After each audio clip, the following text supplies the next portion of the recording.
விடுதலை சிறுத்தைகள் கட்சி என்பது நீங்கள் இன்று பார்க்கிற அளவிலான ஒரு அடையாளம் அல்ல. இது குறித்து நீங்கள் தெளிவாக புரிந்து கொள்ள வேண்டும் என்று சொன்னால், சிந்தனை செல்வனை கண்டதும் சுட வேண்டும் என்கிற உத்தரவை பிறப்பித்த எனது மரியாதைக்குரிய ஆளுமை காவல்துறையினுடைய தலைவர்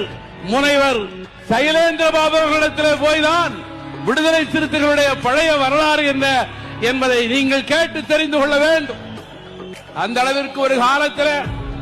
அடங்க மறுப்போம், அத்துமீறுவோம், திமிரி எடுவோம், திருப்பி அடிப்போம் என்கிற முழக்கத்தோடு வாழ்க்கையை நோக்கி அல்ல, மரணத்தை நோக்கிய பாதையிலே மண் விடுதலைக்காய் மரணம் அடைவதுதான் சொர்க்கம் என்று எங்கள் தலைவர் அடையாளப்படுத்திய அந்த ஆன்மீகத்தை ஏற்றுக்கொண்டு விடுதலை சிறுத்தைகளாய் தலை நிமிர்ந்த காலம், அத்தகைய இயக்க சூழல், ஒரு புறத்திலே சாதிய பயங்கரவாதம், இன்னொரு புறத்திலே கடுமையான அரசு அடக்குமுறை, கட்சி தடை செய்யப்படுகிற நிலை, தலைமறைவு இயக்கமாய் மாறி ஆயுதம் தாங்கிய ஒரு அமைப்பாக மாறுவதை தவிர வேறு வழியில்லை என்கிற நிலை.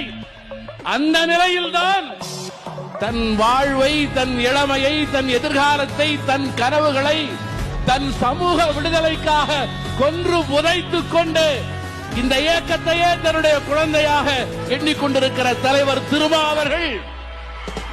இந்த தலைமுறை தியாக தலைமுறையாக இருக்கட்டும் என்று சொன்னார்.